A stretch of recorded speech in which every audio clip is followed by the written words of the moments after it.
ہم تو رکھتے ہیں مسلمانوں کا دین،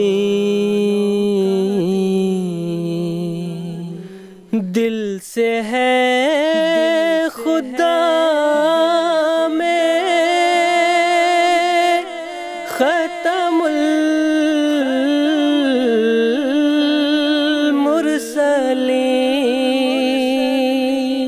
ہماری آج کی ویڈیو ہے کہ امام مہدی کے لیے چاند اور سورج گرہن لگے گے یا نہیں۔ یہ پیش گوئی پوری ہو چکی ہے کہ نہیں، اس کے بارے میں ہم پہلے کچھ تفصیل بیان کریں گے، پھر احمدیہ خلیفہ کی ویڈیو بھی دکھائیں گے اور ساتھ کچھ علماء کی ویڈیو کے بیان بھی سنائیں گے۔ تو پوری ویڈیو ضرور دیکھیں، اور ساتھ ہی جو چینل میں نئے ہیں وہ چینل کو سبسکرائب اور ویڈیو کو شیئر ضرور کر دیں۔ یارو جو مرد آنے کو تھا وہ تو آ چکا، یہ راز تم کو شمس و قمر بھی بتا چکا۔ ہمارے مہدی کے لیے دو نشان مقرر ہیں، اور جب سے زمین و آسمان پیدا ہوئے ہیں یہ نشان کسی اور معمور کے لیے ظاہر نہیں ہوئے۔ وہ یہ ہیں کہ رمضان کے مہینے میں چاند اپنے گرہن کی مقررہ راتوں میں سے پہلی رات کو گنایا جائے گا، اور سورج کو اس کے گرہن کے مقررہ دنوں میں سے درمیانے دن کو گرہن ہوگا۔ اور یہ ایسے نشان ہیں کہ جب سے کہ اللہ تعالیٰ نے آسمان اور زمین کو پیدا کیا یہ نشان کبھی کسی معمور کے لیے ظاہر نہیں ہوئے۔ سنن دار قطنی میں مذکور یہ حدیث جس میں چاند اور سورج گرہن کے رمضان المبارک میں ایک مخصوص اجتماع کی خبر دی گئی ہے۔ زبردست تائید اس بات سے ہوتی ہے کہ قرآن کریم میں سورۃ القیامت میں بھی گرہن کا ذکر ہے۔ اللہ تعالیٰ قرآن کریم میں فرماتا ہے کہ چاند کو گرہن لگے گا اور سورج اور چاند کو جمع کر دیا جائے گا۔ مضمون کو آگے بڑھانے سے قبل ضروری معلوم ہوتا ہے کہ چاند اور سورج کے بارے میں بعض ضروری معلومات اور سائنسی حقائق کو بھی درج کر دیا جائے، تاکہ قارئین پر اس پیشگوئی کی عظمت و برتری بھی ظاہر ہو جائے، کیونکہ یہ پیشگوئی کسی منجم یا نجومی کی نہیں بلکہ سرور کونین فخر موجودات سید الانبیاء حضرت محمد صلی اللہ علیہ وسلم کی ایک عظیم الشان پیشگوئی ہے، جو اپنے وقت پر پوری ہوئی اور اپنی نظیر نہیں رکھتی۔ حضرت آدم سے لے کر آج تک کبھی کسی نے ایسی پیشگوئی نہیں کی۔ سب تعریفیں اسی علیم و خبیر خدا کے لیے ہیں جس نے حضور صلی اللہ علیہ وسلم کو اس خبر سے نوازا ہے۔ ہزاروں درود اور سلام اس نبی پاک صلی اللہ علیہ وسلم پر جس نے نہ صرف ہمیں مہدی کے آنے کی بشارت دی بلکہ اس کی صداقت کا ایک قطعی و یقینی معیار بھی بتا دیا۔ اور لائق صد مبارک ہیں حضرت مرزا غلام احمد قادیانی علیہ السلام جن کے حق میں یہ پیشگوئی ہوئی۔ حضرت حذیفہ رضی اللہ عنہ بیان کرتے ہیں کہ رسول اللہ صلی اللہ علیہ وسلم نے فرمایا، تم میں نبوت قائم رہے گی جب تک اللہ چاہے گا، پھر وہ اس کو اٹھا لے گا، اور خلافت علی منہاج النبوت قائم ہوگی، پھر اللہ تعالیٰ جب چاہے گا اس نعمت کو بھی اٹھا لے گا، پھر اس کی تقدیر کے مطابق ایزا رساں بادشاہت قائم ہوگی جس سے لوگ دل گرفتہ ہوں گے اور تنگی محسوس کریں گے۔ جب یہ دور ختم ہوگا تو اس کی دوسری تقدیر کے مطابق اس سے بھی بڑھ کر جابر بادشاہت قائم ہوگی، یہاں تک کہ اللہ تعالیٰ کا رحم جوش میں آئے گا اور اس ظلم و ستم کے دور کو ختم کر دے گا۔ اس کے بعد پھر خلافت علی منہاج النبوت قائم ہوگی۔ یہ فرما کر اب صلی اللہ علیہ وسلم خاموش ہو گئے۔ مسند احمد بن حنبل، یوٹیوب چینل میسج آف اسلام۔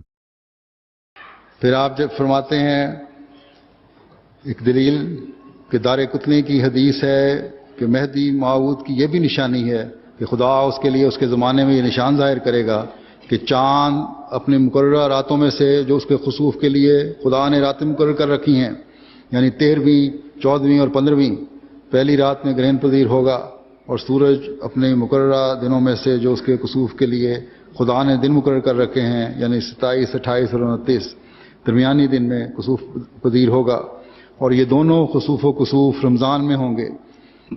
اور ایک حدیث میں ہے کہ مہدی کے وقت میں یہ 2 مرتبہ واقعہ ہوں گے، چنانچہ یہ دونوں مرتبہ میرے زمانے میں رمضان میں واقعہ ہو گئے، ایک مرتبہ ہمارے اس ملک میں، دوسری مرتبہ امریکہ میں۔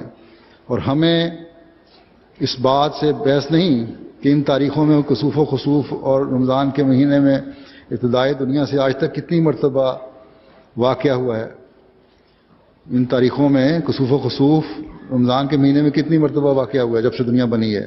ہمارا مدعا صرف یہ ہے، اس قدر ہے کہ جب سے نسل انسان دنیا میں آئی ہے، نشان کے طور پر خسوف و کسوف صرف میرے زمانے میں میرے لیے واقعہ ہوا ہے، اور مجھ سے پہلے کسی کو یہ اتفاق نصیب نہیں ہوا کہ ایک طرف تو اس نے مہدی موعود ہونے کا دعویٰ کیا ہو، اور دوسری طرف اس کے دعوے کے بعد رمضان کے مہینے میں مقرر کردہ تاریخ میں خسوف و کسوف بھی واقعہ ہو گیا ہو، اور اس نے اس خسوف و خسوف کو اپنے لیے ایک نشان ٹھہرایا ہو۔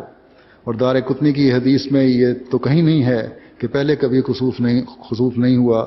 ہاں، یہ تصریح سے الفاظ موجود ہیں کہ نشان کے طور پر پہلے کبھی خسوف نہیں ہوا، کیونکہ لم تکونا کا لفظ مؤنث کے صیغے کے ساتھ دار قطنی میں ہے، جس کے یہ معنی ہے کہ ایسا نشان کبھی ظہور میں نہیں آیا۔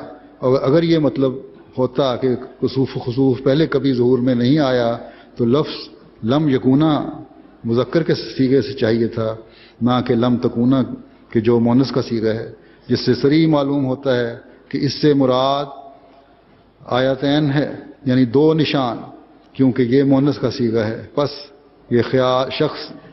جو شخص یہ خیال کرتا ہے کہ پہلے بھی کئی دفعہ خسوف و کسوف ہو چکا ہے، اس کے ذمے یہ بار ثبوت ہے کہ وہ ایسے مدعی مہدویت کا پتہ دے جس نے اس کسوف و خسوف کو اپنے لیے نشان ٹھہرایا ہو، اور ثبوت یقینی اور قطعی چاہیے، اور ثبوت یقینی اور قطعی چاہیے، اور یہ صرف اس صورت میں ہوگا کہ ایسے مدعی کی کوئی کتاب پیش کی جائے جس نے مہدی موعود ہونے کا دعویٰ کیا ہو، اور نیز یہ لکھا ہو کہ خسوف کسوف جو رمضان میں دار قطنی کی مقرر کردہ تاریخوں کے موافق ہوا ہے وہ میری سچائی کا نشان ہے، غرض صرف خسوف کسوف خواہ ہزاروں مرتبہ ہوا ہو، اس سے بحث نہیں۔ نشان کے طور پر ایک مدعی کے وقت صرف ایک دفعہ ہوا ہے، اور حدیث نے ایک مدعی مہدویت کے وقت میں اپنے مضمون کا وقوع ظاہر کر کے اپنی صحت اور سچائی کو ظاہر کر دیا۔ اسی طرح نواب صدیق حسن خان صاحب حجج الکرامہ میں اور حضرت مجدد الفسانی صاحب نے اپنی کتاب میں لکھا ہے کہ احادیث صحیحہ میں لکھا ہے کہ ستارہ دمبالا دار یعنی ذوالسنین مہدی موعود کے ظہور کے وقت میں نمودار ہوگا، چنانچہ وہ ستارہ 1882 میں نکلا، اور انگریزی اخباروں نے اس کی نسبت یہ بھی بیان کیا کہ یہی وہ ستارہ ہے کہ جو حضرت مسیح علیہ السلام کے وقت میں نکلا تھا۔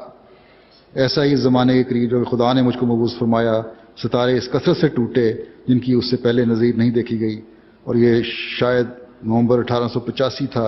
اسی طرح اور کئی آسمانی نشان ظاہر ہوئے، یہ خدا کے سب نشان ہیں۔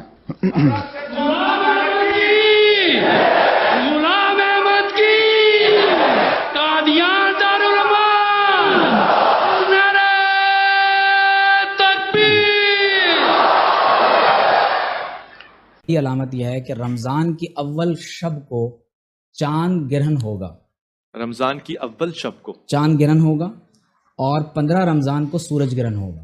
اچھا، یہ ایک سب سے بڑی علامت ہوگی جو امام مہدی علیہ السلام کے آئندہ آنے والے دور کے حوالے سے نشانی ظاہر کی جائے گی کہ وہ ظاہر ہونے والا یا ان کی ولادت ہونے والی، جو بھی اہل تشیع یا اہل سنت کا اس حوالے سے عقیدہ پائے۔ ان کے آنے سے پہلے رمضان شریف کی پہلی تاریخ کو چاند گرہن ہوگا، اور اسی دن سیم ڈے دوپہر کے وقت سورج گرہن ہوگا۔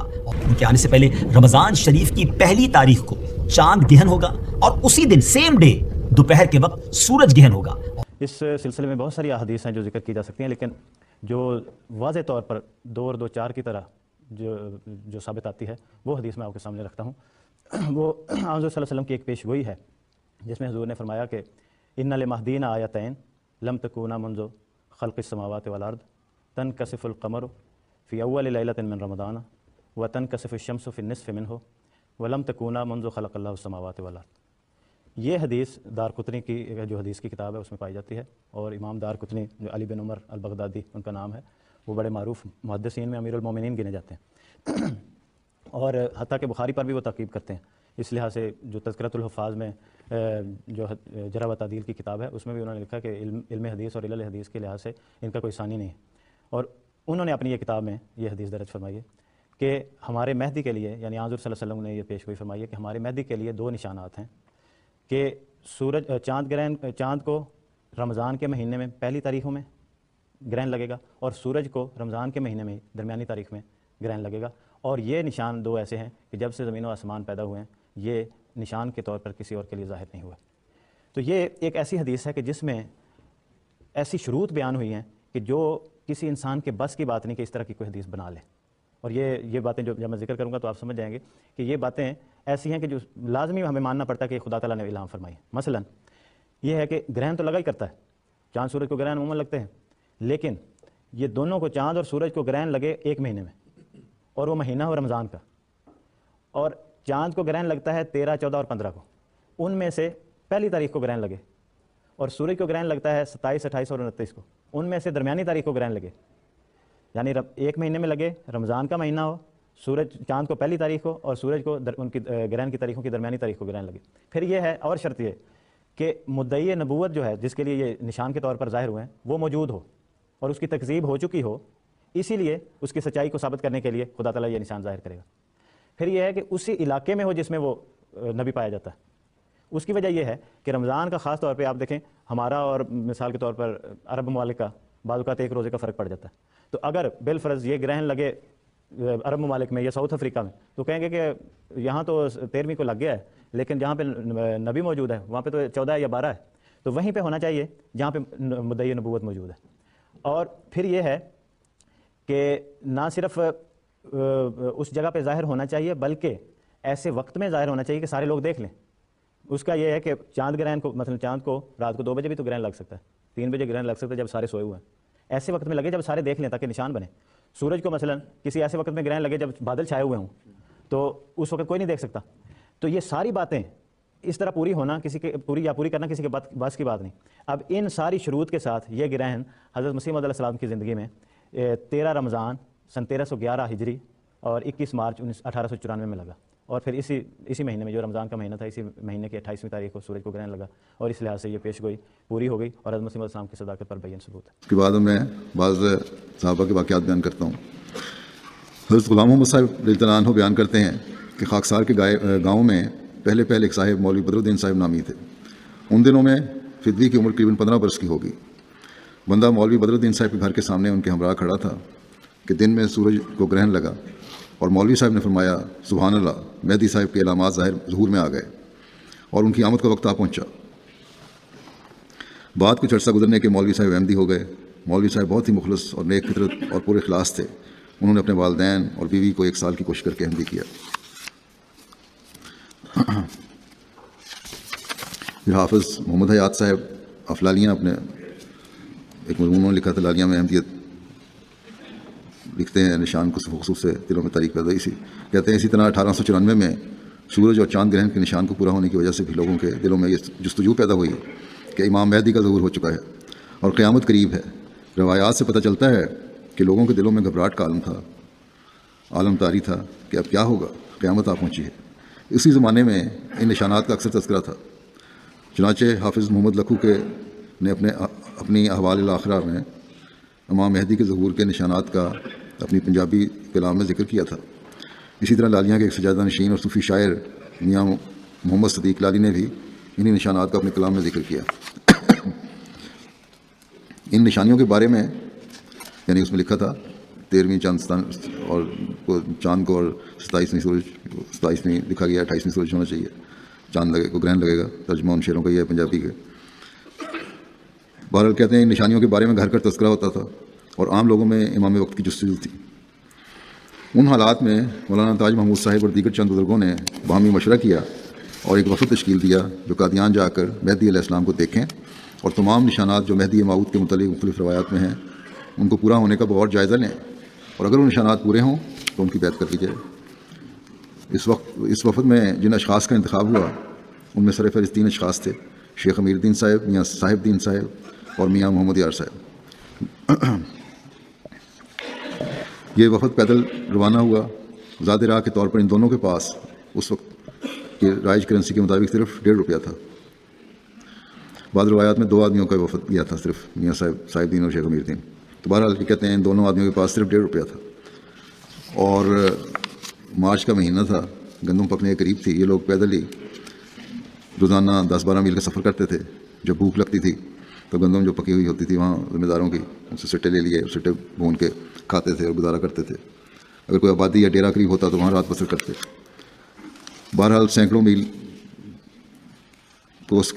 کوس کی مسافت طے کرتے ہوئے تقریباً 150 میل کے قریب، 150-200 میل تو بنتا ہوگا سفر۔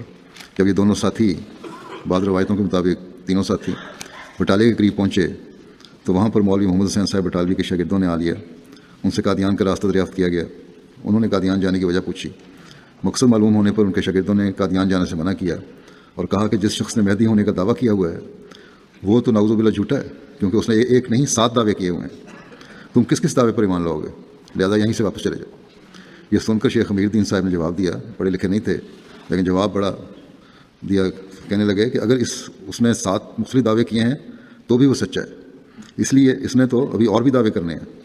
اور دلیل یہ دی انہوں نے اپنے مطابق کہ مثلا یہاں پر تم سب 7 آدمی ہو اور میں اکیلا ہوں، تم سب میرے ساتھ مقابلہ کرو اور کشتی کرو۔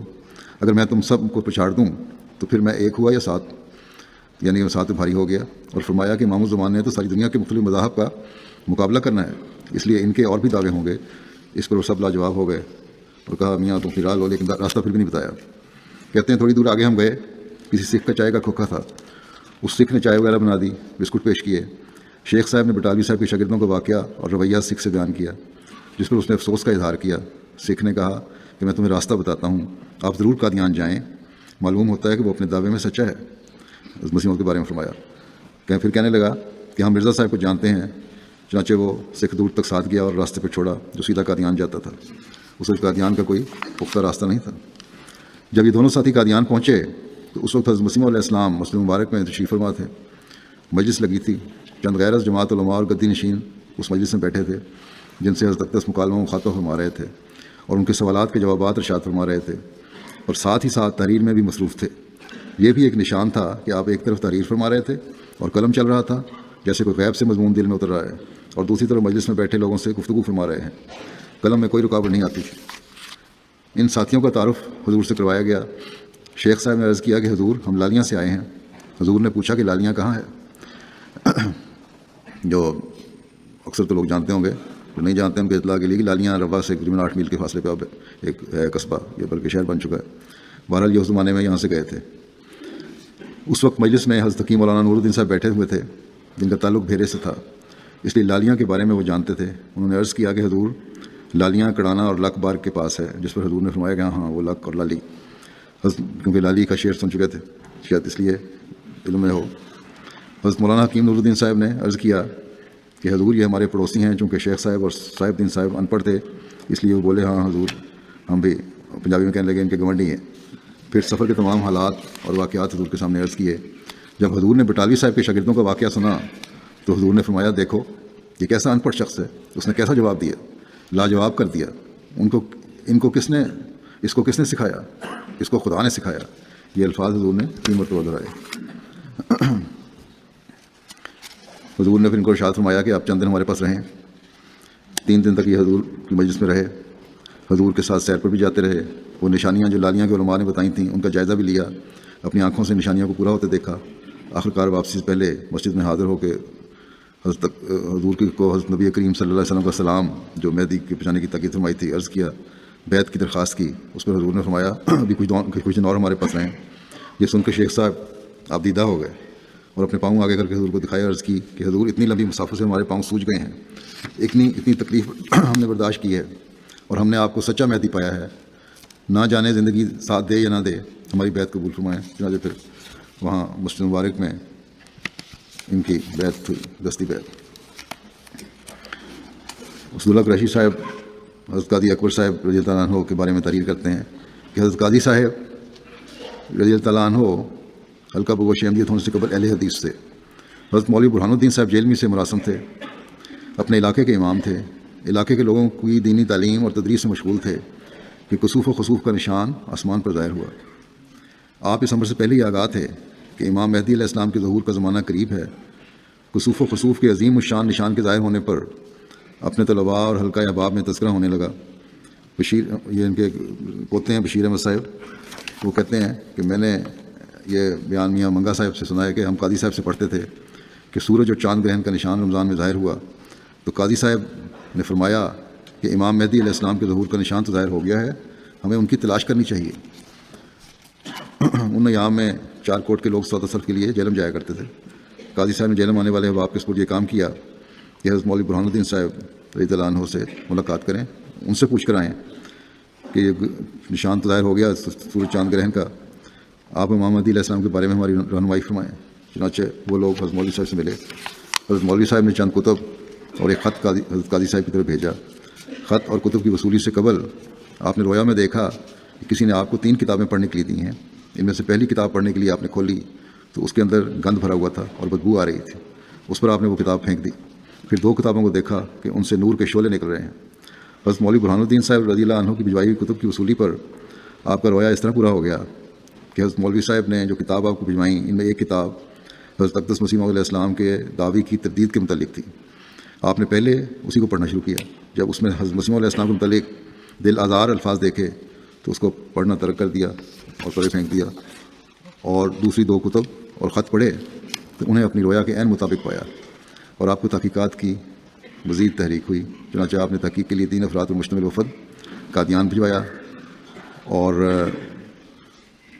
تینوں نے قادیان پہنچ کر حضرت مسیح علیہ السلام کے دست مبارک پر بیعت کی سعادت حاصل کی۔ اور یہاں یہ بھی قابل ذکر عمل ہے، جس طرح کہ روایات میں آتا ہے، ہر جگہ ہی ہر ایک کے ساتھ ہوتا ہے۔ جب یہ وفد بھی بٹالے پہنچا تو مولوی محمد حسین بٹالوی نے انہیں روک کر لیا، کچھ خاطر مدارات بھی کی، اور کہا آپ لوگ خام خواہ کئی دنوں کے پیدل سفر کی تکالیف برداشت کر کے قادیان جاتے ہیں، آپ چونکہ دور دراز علاقے کے رہنے والے ہیں اس لیے آپ کو صحیح علم نہیں، مرزا صاحب کا سارا کاروبار جھوٹا ہے، اس لیے آپ لوگ واپس چلے جائیں۔ چنانچہ مولوی صاحب انہیں نہ صرف یہ کہا بلکہ واپس شہر کے کنارے تک باہر تک چھوڑ کے گئے، مگر ان سے رخصت ہونے کے بعد یہ تینوں پھر بجائے واپس جانے کے قادیان پہنچ گئے اور وہاں کے اللہ تعالیٰ سے بیعت کر لی۔ اس کے بعد قاضی صاحب نے پہلے تحریری بیعت کی اور پھر قادیان پہنچ کر دستی بیعت کا شرف حاصل کیا۔ پھر حضرت مولانا ابوالعطا صاحب جلندری کے دادا قاضی مولا بخش صاحب تحصیل نمہ شہر ضلع جندر کے معروف اہل حدیث خطیب تھے۔ جب نشان کسوف و خسوف ظاہر ہوا تو انہوں نے ایک خطبے میں رمضان المبارک کی 13 اور 28 تاریخ کو بالترتیب چاند گرہن اور پھر سورج گرہن کا تفصیل کے ساتھ ذکر کرتے ہوئے واضح کیا کہ یہ امام مہدی کے ظہور کا نشان ہے، اب ہمیں انتظار کرنا چاہیے کہ امام موعود کب اور کہاں سے ظاہر ہوتا ہے۔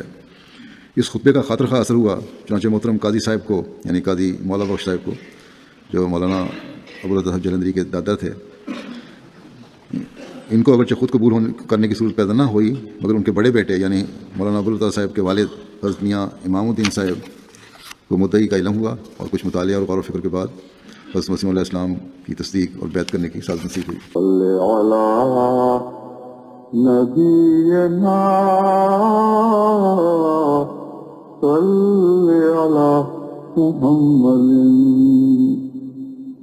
صلی علی شفیعنا صلی علی محمد